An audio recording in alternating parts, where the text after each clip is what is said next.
Mais il y a des gens qui ont dit c'est nous la référence.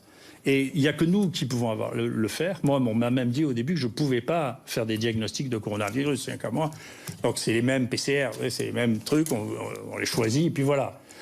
Donc c'est pas vrai. Donc il y a une part d'intoxication, et c'est moi qui ai expliqué, au président pour la première fois, et qui lui ai redit, vous savez, la PCR, c'est très simple, et tout le monde peut la faire.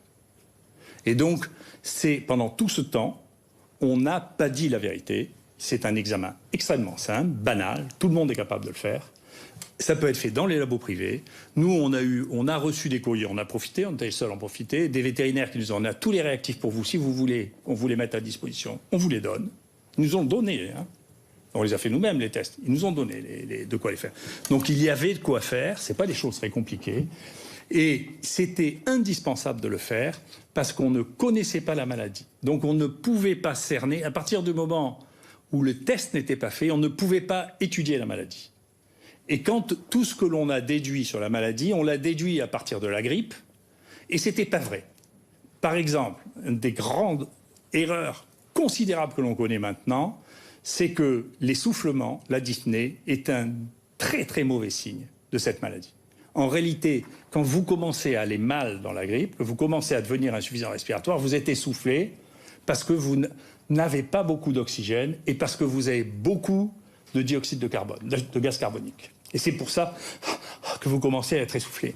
Dans cette maladie, avait été décrit par les Chinois, ce que nous, on a retrouvé de manière extrêmement commune, ce qu'on appelle l'hypoxie heureuse, c'est-à-dire c'est les gens qui ont une hypoxie avec, c'est-à-dire un pourcentage d'oxygène qui, au lieu d'être à 98 à 100%, peuvent être à 95, 92. Nous, on a eu des gens qui n'étaient pas essoufflés, qui avaient 90. D'accord ? Et ça, si vous dites, écoutez, ne venez que quand vous serez essoufflé, et que les gens sont à 90, quand ils viennent en réa direct ou ils meurent. Donc ça n'était pas un signe, mais pour pouvoir le savoir, il fallait étudier les malades. L'observation, c'est toujours la première étape, mais pour observer, il faut faire du diagnostic. La deuxième chose, la raison pour laquelle il n'était pas essoufflé, qu'on connaît, nous, depuis peu, et ça n'a pas été décrit dans la littérature, c'est que dans cette maladie, l'hypoxie n'est pas accompagnée de ce qu'on voit d'habitude, c'est-à-dire une augmentation du gaz carbonique, mais d'une diminution du gaz carbonique. Or, ce qui rend essoufflé, c'est l'augmentation du gaz carbonique.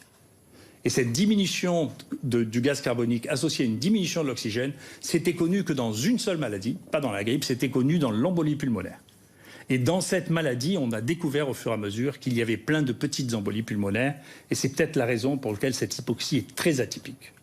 La deuxième chose, c'est que, en dépit du fait qu'il n'y avait pas de signes pulmonaires, mais ça les Chinois l'avaient écrit, ils font systématiquement des scanners de low dose pour remplacer le téléthorax, ce qu'il faudra faire en France, mais on a un retard d'équipement très ancien et très important, il faudra bien corriger.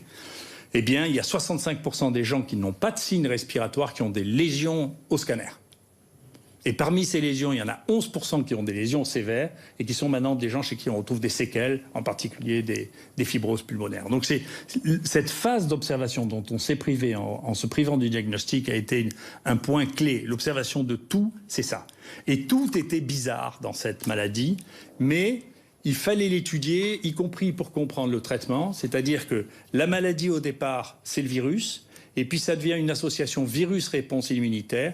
Ensuite, c'est essentiellement réponse immunitaire. Il n'y a presque plus de virus. Et ensuite, c'est même plus une réponse immunitaire, c'est lésionnel. C'est-à-dire les tissus sont détruits. Et là, c'est la qualité du soin qui compte. Et c'est la qualité du soin qu'on mesure. Vous voyez, il y a donc 4 étapes. Et dans ces 4 étapes, l'idée qu'on va donner le même médicament aux 4 étapes, et ça maintenant une fantaisie. Et ça, on le sait depuis la grippe, parce que pour la grippe, le Tamiflu de Gilead ne marche que pendant les 2 premiers jours. Ça ne marche pas ultérieurement parce que la réponse immunitaire devient... Et c'est presque toutes les maladies infectieuses aiguës qui sont comme ça. Donc la question était mal posée de savoir... Le remdesivir ne pouvait pas marcher sur les formes graves. C'était pas possible. Le seul moment où il pouvait marcher, c'est sur les formes de début, c'est ce qui a été démontré. Mais il ne pouvait pas être prescrit dans les formes de début banales pour une raison, c'est qu'il y a 8 à 10% d'insuffisance rénale par rapport à le remdesivir. Donc la fenêtre dans laquelle ça peut fonctionner me paraît extrêmement faible.